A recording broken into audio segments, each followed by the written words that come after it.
Muchas gracias por estar aquí en una presentación de un libro. ¿Hoy?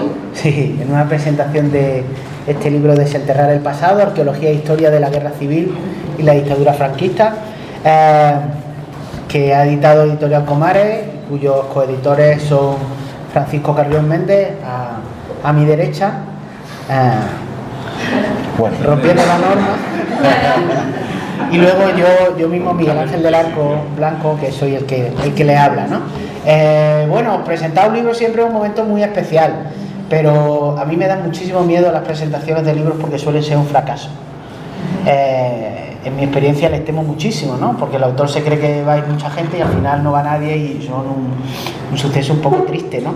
Pero creo que no es el caso, creo que se me nota que estoy muy feliz por ello, ¿no? Sobre todo porque me encanta presentar libros en pueblos y me encanta presentar libros en este contexto, ¿no? Yo creo que es un contexto completamente excepcional por lo que viene sucediendo en los últimos años en cuanto a políticas de memoria en este pueblo y también respecto a las investigaciones que se están haciendo de recuperación y que, bueno, creo que mañana van a tener un reconocimiento muy importante a las 10 de la mañana gracias al trabajo del equipo de arqueólogos que tenemos aquí y también, bueno, a las instituciones que han impulsado y han financiado esto, ¿no? Este libro también viene financiado por las políticas de memoria del Gobierno de España, que sacó una serie de subvenciones para llevar a cabo iniciativas de memoria. Y este libro, Desenterrar el pasado, empezó como consecuencia de unas jornadas que intentaban aunar la arqueología y la memoria, que se celebraron en la Casa Molino Ángel Ganivet, coorganizadas por la Universidad de Granada, nosotros, y también por la Diputación de Granada. Y posteriormente, en una segunda fase, consideramos que merecía la pena, por las cosas que allí se dijeron, intentar reunir muchas de aquellas intervenciones en un volumen. Y este volumen es el que tenemos aquí, ¿no? Hay una serie de trabajos, algunos de ellos tienen relación con Biznar, otros tienen relación con otros espacios relacionados con la guerra civil y el franquismo, espacios, monumentos, pero también ideología.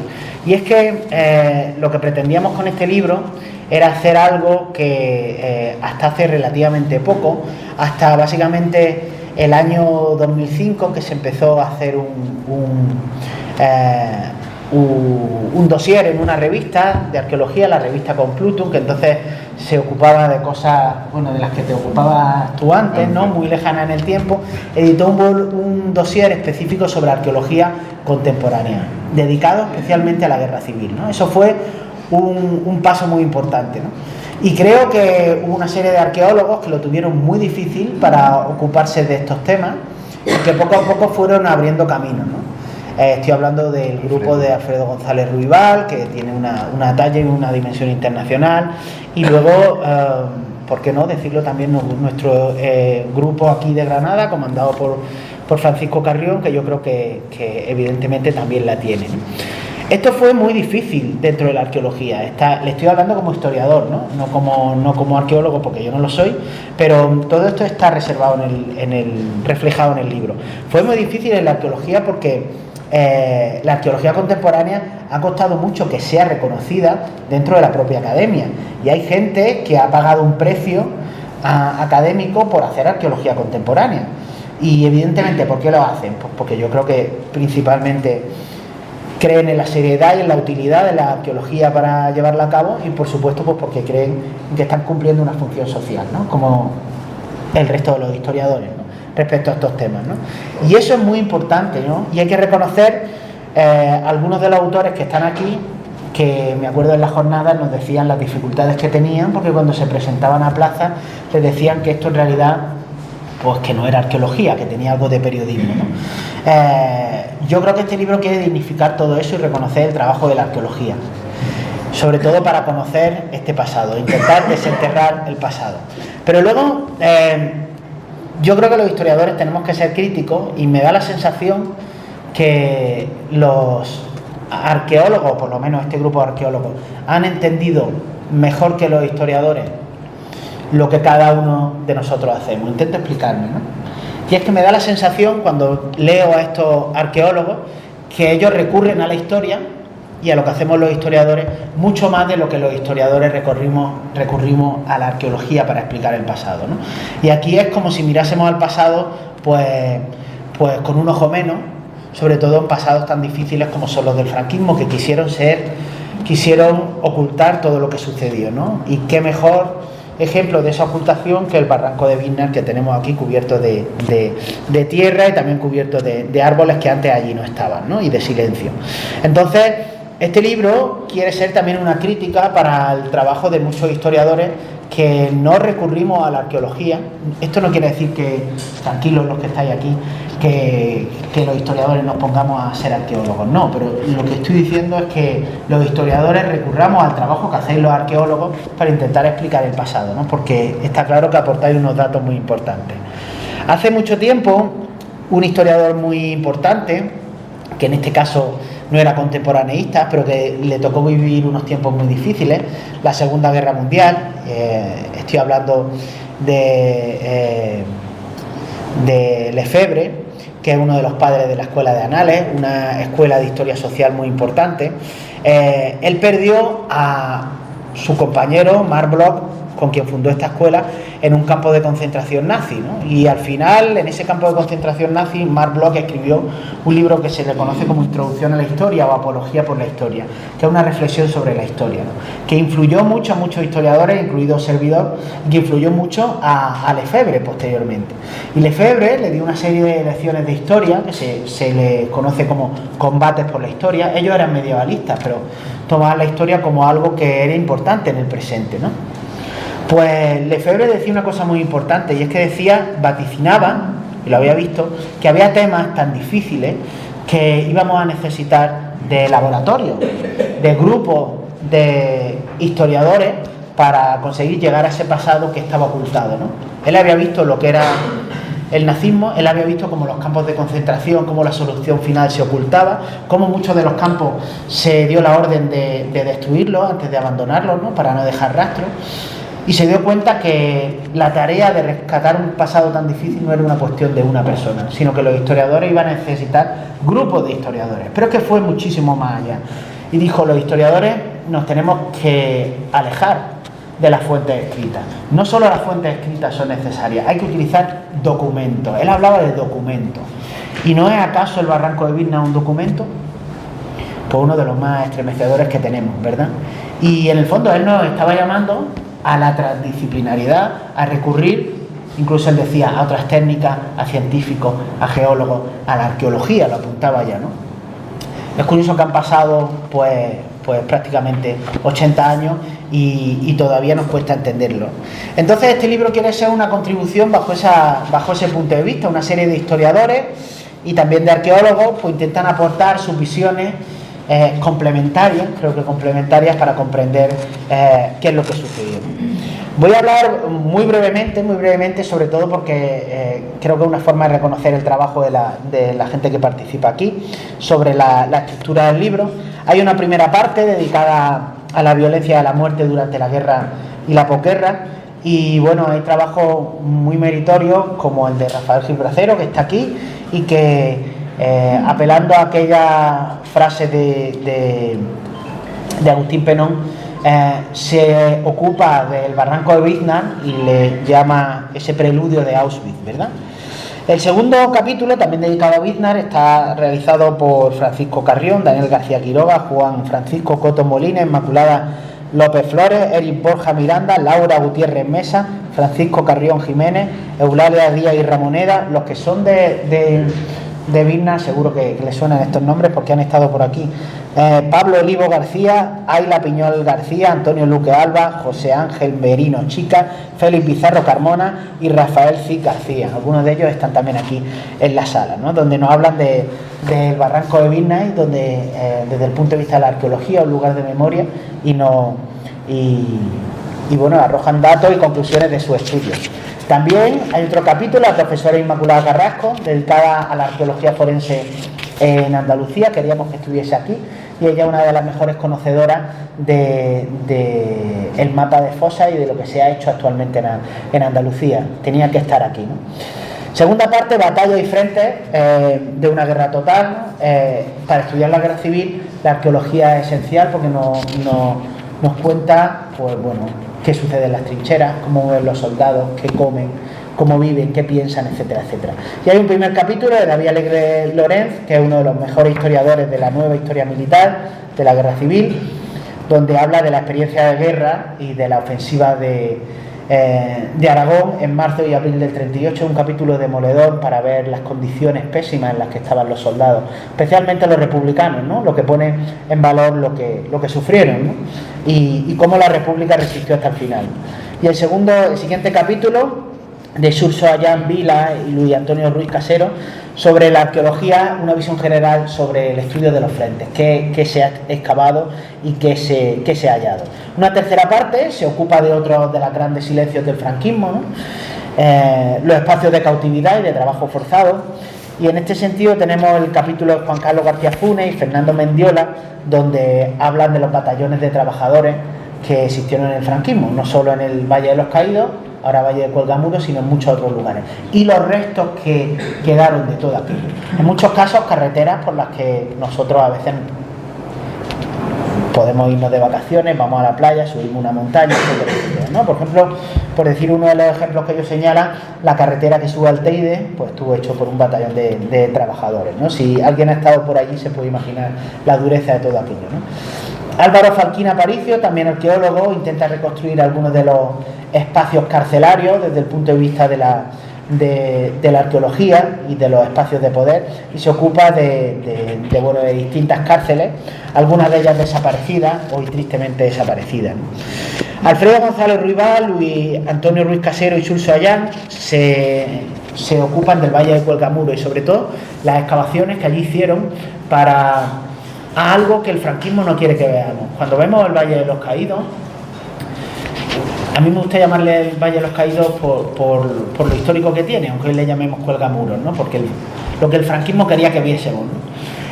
Sorprende esa cruz que se ve desde 40 kilómetros, hay estudios que señalan eso, sorprende, bueno, la monumentalidad, sorprende la violencia que transmite todo aquello, todas las estatuas tienen algo que ver con la guerra, incluso las vírgenes que se escogen tienen algo que ver con la guerra, algunos de aquellos estatuas están fundidas con armas de la guerra civil, incluso el Cristo que hay allí, que por cierto es una maravilla, la madera que hay del Cristo la escogió el propio Franco en una cacería, o sea, está lleno de símbolos.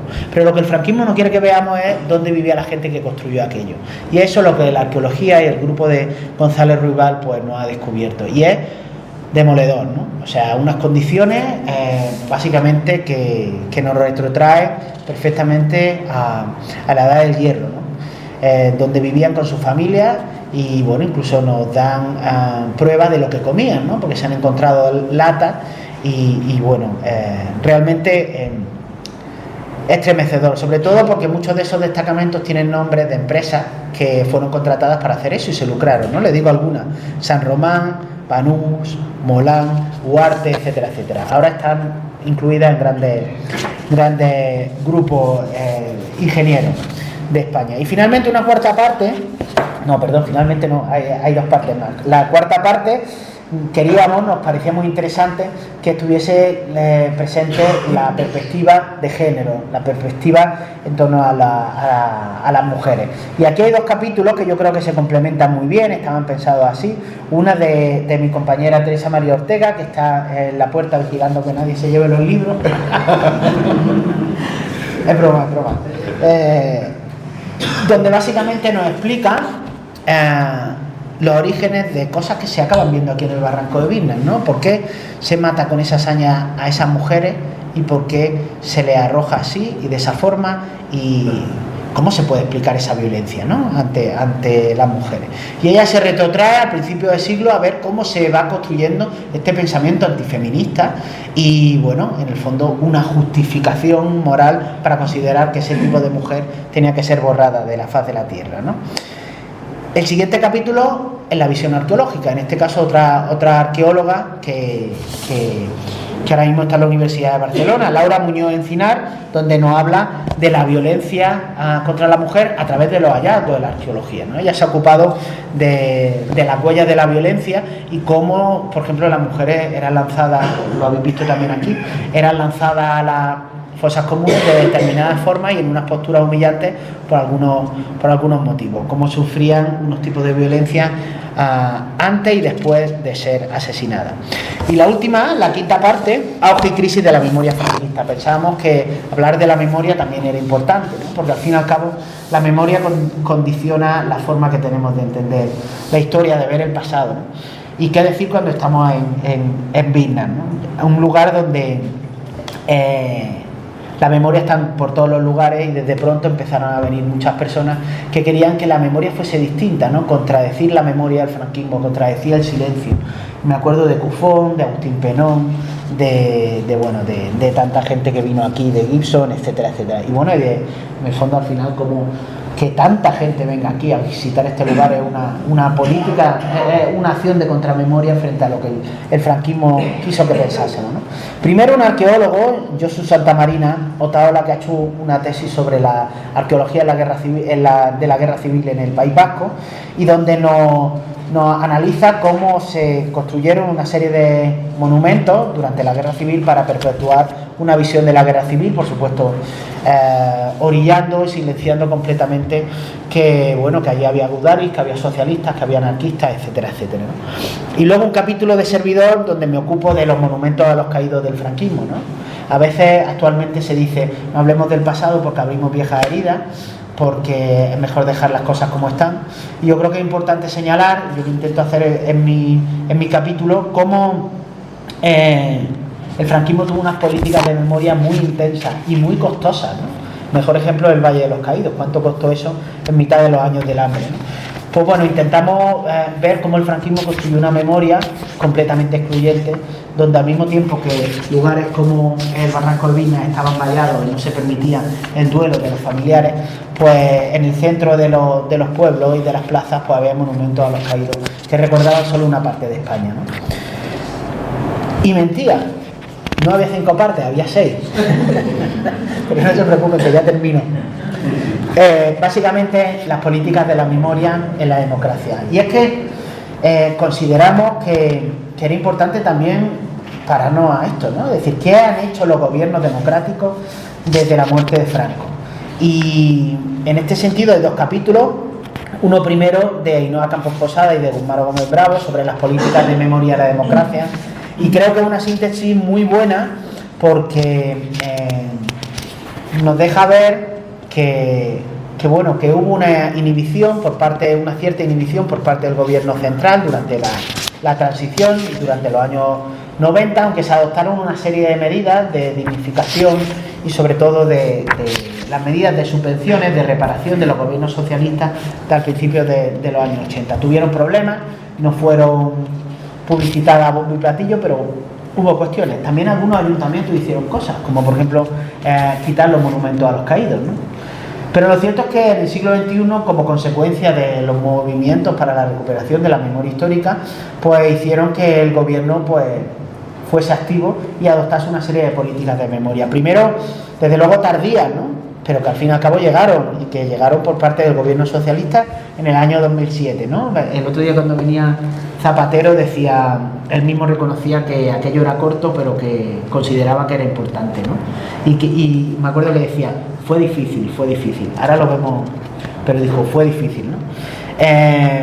Una ley de la memoria que a grandes rasgos tenía un problema, y es que aunque reconocía a las víctimas y dignificaba el pasado republicano, el Estado delegaba sus políticas de memoria. Yo creo que esto fue un error, ¿no? En las asociaciones, ¿no? No porque las asociaciones sean malas, sino porque las políticas de memoria democráticas es como la educación, ¿no? Nos imaginamos que el Estado delegue la educación en alguien, ¿no? Pero eso lo solventó la ley del 2022, que creo que es un buen ejemplo de todo esto, lo que se ha hecho en este pueblo, ¿no? Y ya termino. Finalmente hay un texto de Iván Sánchez Marcos, donde establece un marco comparado respecto a lo que se ha hecho en otros países, fundamentalmente con Latinoamérica. Habla también de Alemania, pero también de Latinoamérica, ¿no? En definitiva, En España se están haciendo bastantes cosas, vamos tarde, pero creo que se está haciendo un trabajo muy importante y que en muchos países no se ha llevado a cabo. En muchos países europeos, ¿verdad? No se ha llevado a cabo. Yo creo que hay que ponerlo en valor, no nos tenemos que aplaudir y conformarnos, pero yo creo que hay que ponerlo en valor, reconocer el trabajo de los historiadores y reconocer el trabajo fundamental de los arqueólogos y de las asociaciones de memoria que han potenciado estas actividades, ¿no? Y está claro que reconocer el interés de que esto está vivo, y eso se ve en la gente que está en esta sala, ¿no? Para mí ha sido todo un placer coordinar este libro con mi querido Paco Carrión, porque yo cuando lo conocí era yo todavía estudiante y me hablaban de él mis compañeros, porque él hacía una excursión entonces a Cabo de Gata, que de un fin de semana, que decían que era muy divertida y que lo llevaba a prospectar y que volvían todos quemados y completamente fundidos, ¿no? Pero ¿quién me iba a decir a mí que, aunque yo entonces no estaba interesado por la arqueología, de hecho solo hice las troncales, aunque me decían que era muy divertido y yo decía, pues podía haber ido, ¿no? Pues tiempo después iba a estar coordinando un libro con él, que se iba a dedicar precisamente a esto, que iba a abandonar parte de los premios de su carrera universitaria para hacer algo que personalmente para mí me parece muy importante, y no quiero dejar de reconocerle eso, ¿no? Porque para mí es un compañero admirable y bueno, yo creo que es un modelo, ¿no? Para muchos de nosotros, así que gracias.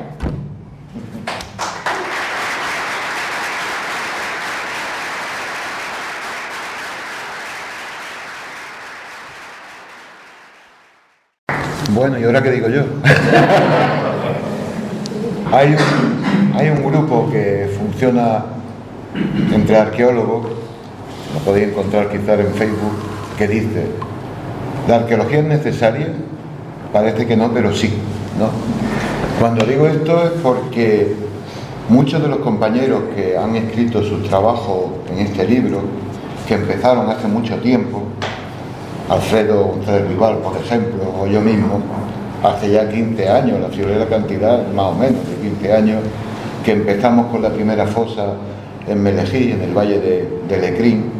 Mis propios compañeros de departamento me decían: pero Paco, eso no es arqueología. Y yo decía: ¿cómo que no es arqueología?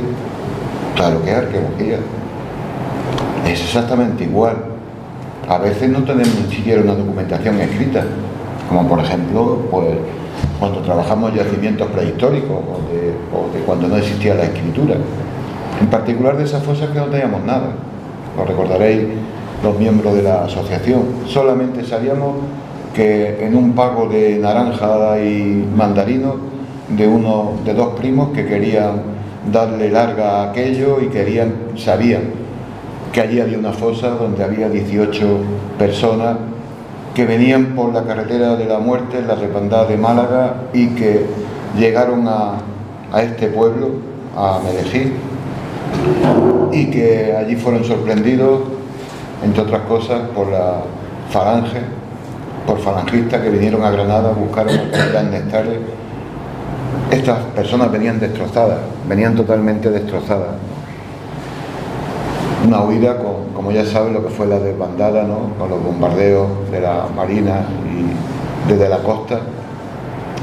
Y recuerdo que cuando yo era el único arqueólogo que estaba, Rafael Gil Bracero, por aquí está también, que no lo veo, a Ernesto, que está allí, pues me dijeron: Paco, hay que excavar esta fosa, ¿tú quisieras hacerlo? Y yo dije: bueno. No dije bueno solo por arqueólogo, está claro, no dije solo. Uno tiene una ideología y una militancia política, que la tuve durante mucho tiempo y la tengo actualmente, aquí en este pueblo. En este pueblo que todos sus alcaldes, y he visto a algunos por ahí, todos han tenido un ayuntamiento totalmente democrático y progresista y totalmente vinculado con la memoria desde hace ya más de 12 años también. Y eso es un valor que tenemos que darle a Biznar, a su ayuntamiento y a su gente. Bueno, pues como decía, para no irme por la rama, cuando iniciamos la excavación de esa fosa, realmente casi que no sabíamos quién era, pero empezamos el trabajo de excavación y empezamos a descubrir cosas. Empezamos a descubrir botas militares, empezamos a descubrir un tipo de alpargata muy típico de la tropa en ese tiempo, y sobre todo unos elementos que irían en la manga de la chaqueta militar, que nos hablaba de un cuerpo militar, de un cuerpo que, si no recuerdo mal, me corregí, que eran carabineros. Muy probablemente los carabineros, como sabéis, estaban en el puerto en este caso de Málaga, que eran los responsables del control aduanero y todas esas cosas. Y yo, cuando me preguntaban eso mis compañeros, y me decían, es que eso no es arqueología, y yo digo, pues fíjate, si es arqueología, pues lo mismo que cuando estábamos en un yacimiento prehistórico en el que tenemos elementos materiales que pueden ser cerámica, elementos de piedra trabajada o tallada, y decimos, esto es del neolítico, esto es del calcolítico, y es de este periodo. Pues nosotros, yo le dije, pues mira, tenemos datada también esta fosa y tenemos elementos del registro arqueológico que es así. Y sabemos que son 18 militares de este cuerpo y que vienen de Málaga y que fueron totalmente cogidos por sorpresa, porque la historia que nos contaron, también la tradición oral, ¿no? Esta gente llegó destrozada, y estos pocos falangistas que había en Melejí, atemorizando al pueblo, le dijeron que cuidaran de esos militares que habían venido, mientras ellos venían a Granada a avisarle, entre otros, al conocido y famoso capitán Nestares, que bajó ya con unas cuadras más grandes de falangistas, que fueron los que asesinaron a estas personas. Y además, no solamente eso, pudimos incluso distinguir, a partir de la observación de los cuerpos, del calzado e incluso de algunos otros elementos materiales, como era un lápiz, lo recordaréis, como era, que probablemente era el oficial o el suboficial al mando de ese grupo, el último en ser ejecutado y enterrado. Estaban en una fosa larga y empezamos a hacer historia. ¿Qué es lo que hacemos los arqueólogos? En definitiva, los arqueólogos nos dejamos de hacer historia a partir de la interpretación del registro arqueológico, y nos da igual que sea de hace 5.000, 100.000 o 200.000 años, o como si hace 80 años. Mis compañeros también han pagado ese precio, Alfredo González Ruibal, por ejemplo, porque la academia a veces es así de dura con nosotros. No, eso no es arqueología, eso no lo puedes publicar en una revista de impacto, porque hoy vivimos fundamentalmente con el impacto que tenga una publicación, el cuartil en el que esté metido, porque eso son lo que al fin y al cabo después te van a llevar a optar a sesenios de investigación o a cátedra, etcétera, etcétera. Yo siempre llegó el momento en el que, cuando realicé el primer sesenio, digo, se acabó. Esto es una recompensa económica, básicamente, que no tiene nada que ver con la investigación. Pero bueno, eso es otra historia. Y empecé solo hace 15 años. Poco a poco, los que hemos trabajado, porque también es otra de las cosas, en arqueología solidaria, durante muchos años hemos trabajado con nuestros hermanos saharauis, no solamente en los campamentos de Tinduf, sino en el territorio liberado, en proyectos de cooperación que no significan de neocolonización, es decir, de llevar las herramientas de trabajo, enseñar cómo trabajamos y que ellos aprovechen esas herramientas. Y lo hemos hecho en un territorio también marcado por la guerra. Como ustedes saben, en 1976 se ocupa por parte de Marruecos y Mauritania lo que era el antiguo Sáhara español, la provincia española del Sáhara. Y dejamos abandonados a nuestros hermanos allí, que tenían su DNI, es decir, su documento, como cualquiera de nosotros, exactamente igual, que en vez de llamarse Paco o Miguel o Luis, pues se llamaría pues con sus nombres. Pero es el único país de África que mantiene el castellano como segunda lengua. La primera es el árabe, el hasanía, que es su dialecto, y la segunda el español. Y su moneda todavía sigue siendo la peseta. Pues bueno, cuando al principio de ir con otro compañero para identificar una zona de proyecto con el Ministerio de Cultura, pues resulta que no sabían realmente el patrimonio arqueológico tan importante en un territorio que además, como saben, cuando huyeron toda la población civil desde el Ayun, Esmara, Dakhla, las ciudades clásicas, para refugiarse en Argelia, en Tinduf, el bombardeo de los aviones franceses, no nos olvidamos, marroquíes con bombas de racimo, hoy prohibidas, pero se siguen utilizando, de bombas de napalm sobre ese territorio tan rico que es el Sáhara, y nosotros fuimos a ese territorio y comenzamos a hablar con los beduinos, comenzamos a hablar con los responsables políticos, y poco a poco fuimos planteando un proyecto que ha durado muchísimos años y que dio el fruto de la tesis doctoral de nuestro querido Dani Quiroga, que hoy no ha podido venir, vendrá mañana para el acto y conseguimos que su tesis fuera también un éxito y demás. ¿Por qué digo esto? Porque al fin y al cabo estoy hablando de la solidaridad, de la ideología y de siempre de trabajar con aquellas sociedades más necesitadas de nuestro apoyo, de nuestro saber y darle las herramientas. Hay que darle las herramientas de trabajo. Y esto forma parte también de la solidaridad de este tipo de arqueología. Hoy en día es verdad que ya no por la publicación de este libro, ya es que los temas de arqueología contemporánea están al día.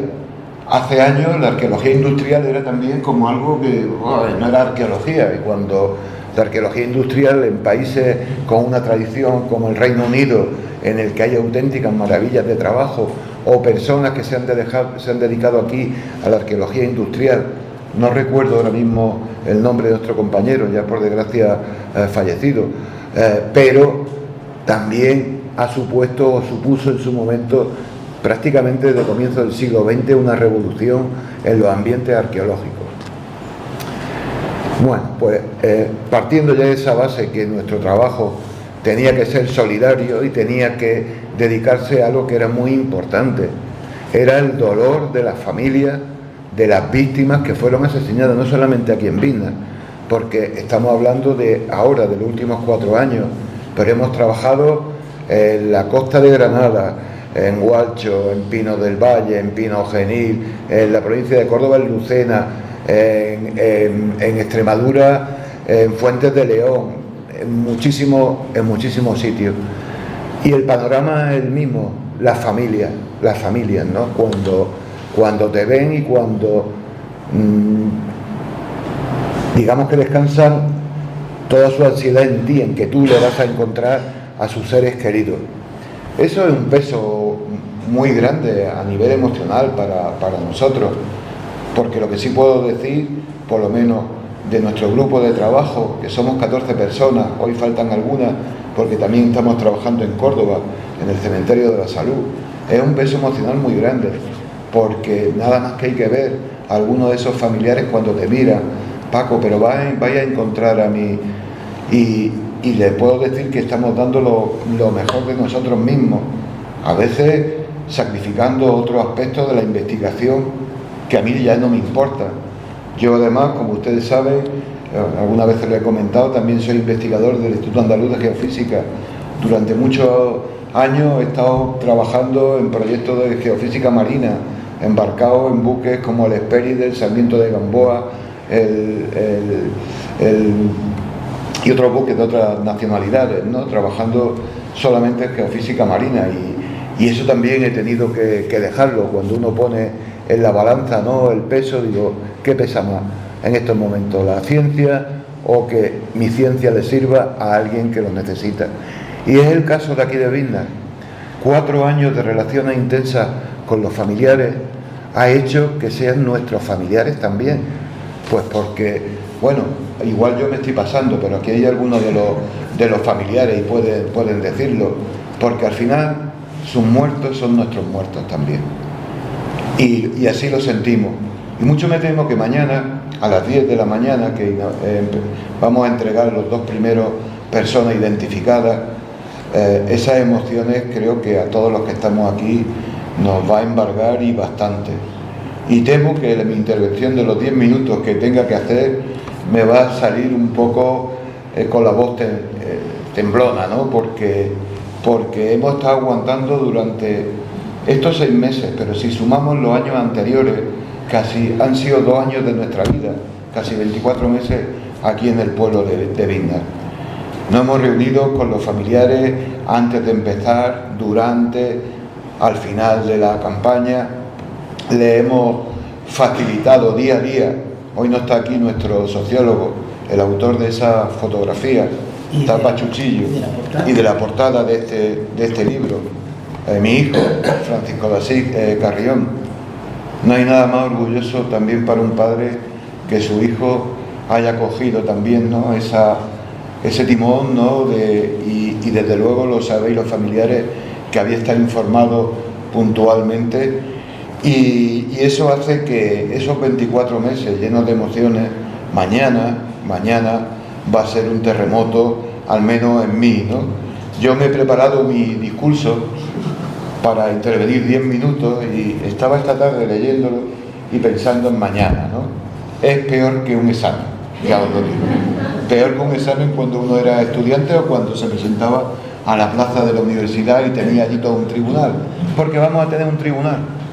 Va a estar el secretario de Estado, va a estar el rector de la universidad, va a estar el subdelegado del gobierno, van a estar los familiares, porque a mí me da igual el secretario de Estado que mi rector, que los demás políticos que vengan. El problema es que van a estar allí la familia, yo voy a estar viéndolo y ellos me van a estar mirando. Y cuando veáis cómo hemos organizado después el acto de mañana, pues ya veréis que esas emociones no van a faltar. Pero bueno, yo, dicho esto y estas reflexiones, sigo diciendo, la arqueología es necesaria y es cada día más necesaria porque llegamos muy tarde. Prácticamente, si miramos el mapa de fosas solo de Andalucía, que mi compañera Inmaculada Carrasco de la Universidad Pablo de la Vida, actualizado escasamente hace 2 años, estamos hablando de 50.000 personas muertas, desaparecidas, enterradas en cunetas, en cementerios, en parajes como el que tenemos aquí, en el barranco de Biznar, los pozos, por llamarlo, como ya soy biznero de adopción, como me dijisteis, pues le llamaré los pozos en vez del barranco, o el barranco del Carrizal en Órgiva, es decir, 50.000. Y si echamos cuenta y determinamos el porcentaje que tenemos de víctimas recuperadas, de esos 50.000 no llegamos ni siquiera al 7 u 8%. Fijaros si queda trabajo. Fijaros que también en otra particularidad, que los descendientes más directos, es decir, los hijos o hijas de esas víctimas ya han desaparecido. Nosotros hemos perdido, en nuestros familiares, nuestro grupo de familiares, hemos perdido ya personas con más de 90 años. Afortunadamente tenemos de los restos que creemos que se van a poder identificar, hijos directos, unos 12 o 14, no más. Y eso a nivel del análisis genético puede ser muy buena noticia. Entre ellos nos ha dado su muestra, nos la dio este verano pasado, Ángel Vila, es decir, el hijo de nuestro rector, que como saben está también en el barranco, Salvador Vila, pero claro, cada día quedan menos. Hoy ya tenemos nietos, bisnietos, y todo eso hace que, con tantos años transcurridos, cada vez que vamos perdiendo un hijo directo y van pasando el ADN, el resto de los familiares que le siguen, el ADN se vaya alterándose, y no solamente alterándose generacionalmente, sino también depende del sedimento en el que se encuentre. Es decir, por ejemplo, hay compañeros que están trabajando actualmente en Valencia y demás, que es que no pueden ni tocar prácticamente los restos porque se les quedan en las manos. Es decir, si es un sedimento muy ácido, esta misma mañana, por ejemplo, que ha sido una charla espectacular de mi compañera Inmaculada de Alemán, que está trabajando con otros investigadores en Cuelgamuro, en el Valle de los Caídos. El trabajo de los arqueólogos ha sido importantísimo, pues porque cada una de los espacios donde fueron metidas cajas con 6 personas o con 2 en un ambiente granítico, en el que la filtración de agua y el ambiente de descomposición del granito machacó las cajas, ha compactado terriblemente, los restos aparecen totalmente mezclados, y el arqueólogo, la labor ha sido ver por dónde iban las líneas de ataúdes, por lo menos para saber, porque saben que hay restos de toda España. Hablábamos de 33.000, si no recuerdo mal, esta mañana.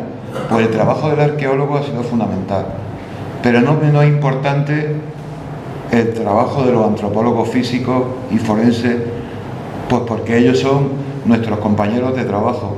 Y todos nosotros, historiadores, antropólogos físicos y forenses, arqueólogos, historiadores, sociólogos, tenemos un objetivo común: recuperar la desmemoria que este país ha tenido durante 87 años. Ese es nuestro objetivo común. Y por eso es tan necesario que haya antropólogos físicos que nos van a decir, pues mira, este señor tenía una edad entre 24 y 30 años, por poner un ejemplo. Era de sexo hombre, medía entre 1,65 y 1,69. Sabemos las patologías que tuvo en vida. Es decir, por ejemplo, imaginaros, mañana una de las personas que han sido identificadas, tenemos una doble confirmación: la genética y por el calzado que hemos encontrado. Este hombre tenía un problema de poliomielitis y tenía una pierna más corta que otra. Y en su fosa localizamos un zapato con una suela normal y el otro zapato con una sobrealza, para que el hombre, pues fijaros si es importante también que mis compañeros antropólogos nos digan, sí, este hombre tenía ese problema. O otro tipo de enfermedades, o otro tipo de rastros que han dejado los músculos en su cuerpo, tras hacer a lo largo de su vida una acción muy repetitiva, como podía ser el trabajo en el campo. Imaginar una persona que está continuamente, y nada más en aquellos años, con poca maquinaria, o cualquier otro trabajador que, pues todos esos rastros que quedan ahí, nuestros compañeros antropólogos nos están diciendo, pues mira, esta persona tenía esto, tenía lo otro. Y todo eso son elementos y rastros que nos ayudan desde ese primer perfil biológico, el ADN, la historia y el trabajo arqueológico, a llegar a identificar a las personas cuando es posible. Y ese es nuestro éxito. Mañana vamos a ver cómo hemos comenzado a tener frutos con los familiares, ¿no? Sé que son pocos, son 2 ahora mismo. Hasta el día de la fecha, como les comenté en la conferencia que di en el parque, hay 132, 31 mujeres y 101 hombres. El procesado genético en el laboratorio lleva su tiempo. Hay cerca de 3.000 muestras procedentes de las fosas de Picorreja en Sevilla, de Biznar, todas las que tenemos, y de otros sitios de Andalucía y lo que vienen fuera de él. Es decir, que es un proceso que va a tardar años, pero cada vez que consigamos identificar a alguna de las personas, haremos un acto de ese tipo.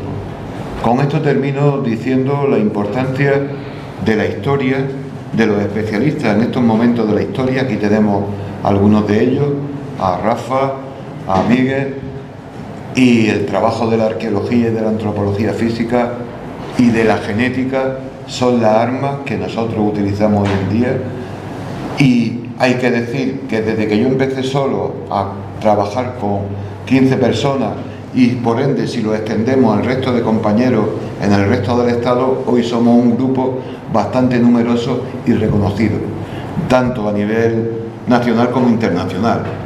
Así que es una alegría, ¿no?, pues que después de esas jornadas que hicimos allí en Ángel Ganivet, este libro haya visto la luz con todas las personas que realmente estamos implicados.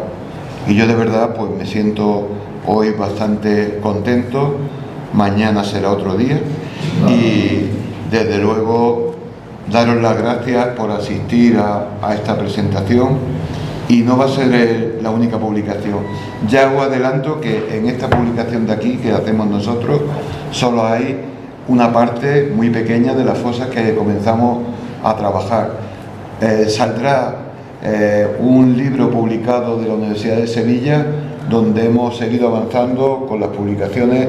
Ahora mismo está en revisión de de los revisores que hacen estas cosas, para ver si el libro cumple los requisitos científicos. Saldrá dentro de poco. La editora del libro es catedrática de arqueología clásica, ha sido su primera experiencia en el campo de la memoria y desde luego está encantada en seguir trabajando con esto. Cuando uno prueba de esta droga, ya después es difícil soltarla.